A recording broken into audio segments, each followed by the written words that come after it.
فاعبد الله مخلصا له الدين ألا لله الدين الخالص. الحمد لله وحده والصلاة والسلام على من لا نبي بعده وعلى آله وصحبه أما بعد. Mes chers frères en Allah tabarak wa ta'ala, soyez toujours empreints de crainte envers Allah. Car la crainte d'Allah tabarak wa ta'ala est le capital de celui qui n'a aucun capital. Et redoutez ce jour où vous serez retournés à Allah Jalla Jalal, et que toute âme sera pleinement rétribuée de ce qu'elle aura acquis.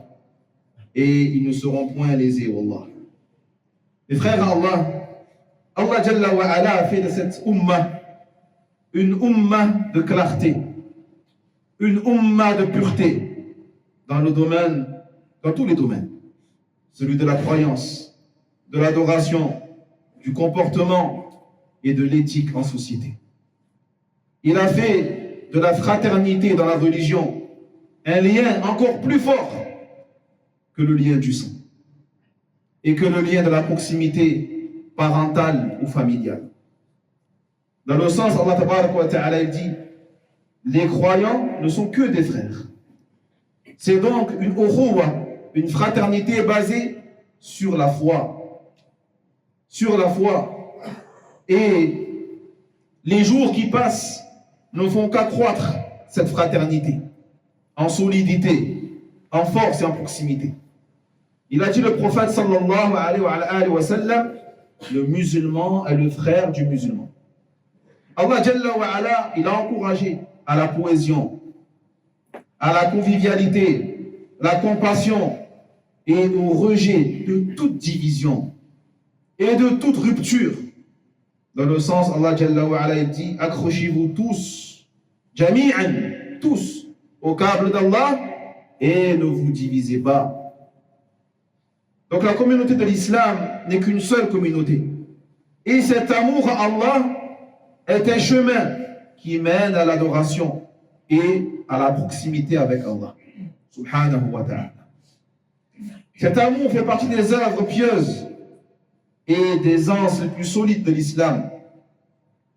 Selon Omar ibn Khattab, radiyallahu anhu, le messager d'Allah sallallahu alayhi wa sallam a dit, parmi les serviteurs d'Allah, il y a des gens qui ne sont ni des prophètes, ni des martyrs, mais les prophètes et les martyrs seront jaloux de eux le jour de la résurrection, par rapport à leur place proche d'Allah.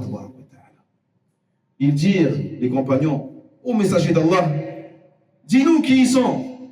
Il dit, ce sont des gens qui se sont aimés en Allah, sans qu'il n'y ait de lien familial entre eux, ni d'intérêt matériel entre eux. Par Allah, leurs visages ne seront que lumière, et ils seront sur une lumière, et ils n'auront pas peur lorsque les gens auront peur, ils ne seront point affligés lorsque les gens seront affligés. Puis il a cité le verset dans le sens, en vérité, les bien-aimés d'Allah seront à l'abri de toute crainte, ils ne seront point affligés.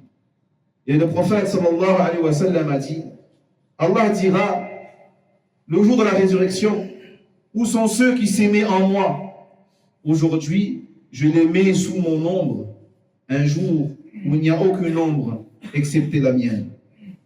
Et le hadith des 7 catégories de gens que vous connaissez, qu'Allah tabarak wa ta'ala ombragera sous son ombre, parmi elles 2 personnes qui s'aimaient en Allah, se sont réunis en Allah et ont été séparés par la mort en demeurant sur l'amour à Allah subhanahu wa ta'ala. Donc la fraternité à Allah ne s'arrête pas et ne s'interrompt pas par la fin de la vie ici-bas. Au contraire, elle continue même dans l'au-delà, après la mort. Car dans le sens, Allah dit, les amis, al-akhilla, ce jour-là, seront ennemis les uns des autres, excepté les pieux. Illa al-muttaqin. Donc l'amour à Allah tabarak wa ta'ala et la fraternité religieuse font partie des meilleures adorations qui soient et comportent des conditions réunissant ceux qui servent à Allah. Chacun a donc des droits sur l'autre. Et c'est en respectant ces droits que sera épurée la fraternité des souillures et des saletés et des attaques du shaitan. Et c'est en appliquant ces droits que l'on se rapprochera d'Allah tabaraka wa ta'ala davantage et que l'on atteindra de hauts degrés. Donc parmi ces droits, premièrement, l'amour, la défense, l'assistance, le soutien et vouloir le bien pour nos frères en islam. Comme il a dit le prophète, alayhi salatu wassalam, vous ne croirez pas tant que vous n'aimerez pas pour votre frère ce que vous aimez pour vous-même. Deuxièmement, l'encouragement à la vérité et à la patience, leur prodiguer des conseils, leur ordonner le bien et leur interdire le mal et leur exposer le droit chemin et les aider à faire le bien. Dans le sens, Allah tabaraka wa ta'ala, il dit, par le temps, l'homme est certes en perdition. Chaque personne est en perdition, sauf ceux qui croient, accomplissent les bonnes œuvres et s'encouragent mutuellement la vérité. Et s'encouragent mutuellement la patience, l'endurance. Dans le sens, Allah dit, les croyants et les croyantes sont alliés les uns les autres. Ils commandent le convenable et interdisent le blâmable. Troisièmement, faire ce qui aboutit à cet amour. Faire les causes aboutissant à cet amour et à renforcer les liens et permettant de maintenir ses droits. Il a dit le prophète, alayhi salatu wassalam, les droits du musulman sur le musulman sont au nombre de 6. Quand tu le rencontres, dis-lui assalamu alayk. Quand il t'invite, réponds à son invitation. Quand il te consulte, conseille-le. Quand il éternue et loue Allah, dis-lui yarhamakallah. Ou yarhamakallah. Quand il est malade, visite-le. Et quand il décède, suis son cortège funéraire. Quatrièmement, fait partie des droits du musulman sur le musulman, la souplesse, la douceur, la gentillesse, la pureté dans les intentions et présenter un visage souriant et joyeux et avoir un discours clair et simple. Il a dit le prophète, alayhi salatu wassalam, ne sous-estime rien du bien. Ne sous-estime rien du bien, même le fait de rencontrer ton frère avec un visage radieux, avec un beau visage.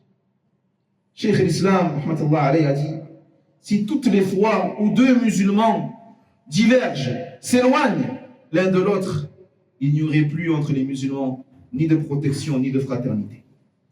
Cinquièmement, fait partie des droits du musulman sur le musulman, lui indiquer le bien et l'aider à obéir à Allah, lui faire prendre conscience de la gravité des péchés et du mal, le dissuader de toute injustice ou agression.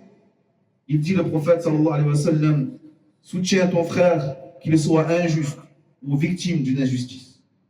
S'il est injuste, empêche-le de commettre son injustice. Et s'il est victime, secours-le. Mes frères, Allah, il a été rapporté de deux frères parmi les prédécesseurs, rahmatullah alayhim. L'un des deux avait glissé du droit chemin. On dit alors à son frère, ne romps-tu pas les liens avec lui et ne t'éloignes-tu pas de lui? Il dit alors, c'est depuis qu'il est tombé dans ses travers, dans ses égarements, qu'il a le plus besoin de moi. Qu'il a le plus besoin de moi. Il a besoin que je l'aide et que je sois souple et patient avec lui dans mes rappels, que j'invoque pour lui afin qu'il revienne à ce sur quoi il était. Dans le sens, Allah dit, les croyants ne sont que des frères, établissez la concorde entre vos frères et craignez Allah afin qu'on soit aussi clément envers vous. جعلنا الله من المتحابين فيه ورزقنا محبة المؤمنين والقيام بحقوقهم. اللهم وفقنا لما تحب وترضى واغفر لنا ولوالدينا ولجميع المسلمين. اللهم آتنا في الدنيا حسنة وفي الآخرة حسنة وقنا عذاب النار. ربنا ظلمنا أنفسنا وإن لم تغفر لنا وترحمنا لنكونن من الخاسرين. لا إله إلا أنت سبحانك إنا كنا من الظالمين. لا إله إلا أنت سبحانك إنا كنا من الظالمين. لا إله إلا أنت سبحانك إنا كنا من الظالمين. اللهم صل على محمد وعلى آل محمد كما صليت على إبراهيم وعلى آل إبراهيم إنك حميد مجيد. وبارك على محمد وعلى آل محمد كما باركت على إبراهيم وعلى آل إبراهيم إنك حميد مجيد. الله أعلم. وينجي الله الذين اتقوا بمفازتهم لا يمسهم السوء ولا هم يحزنون.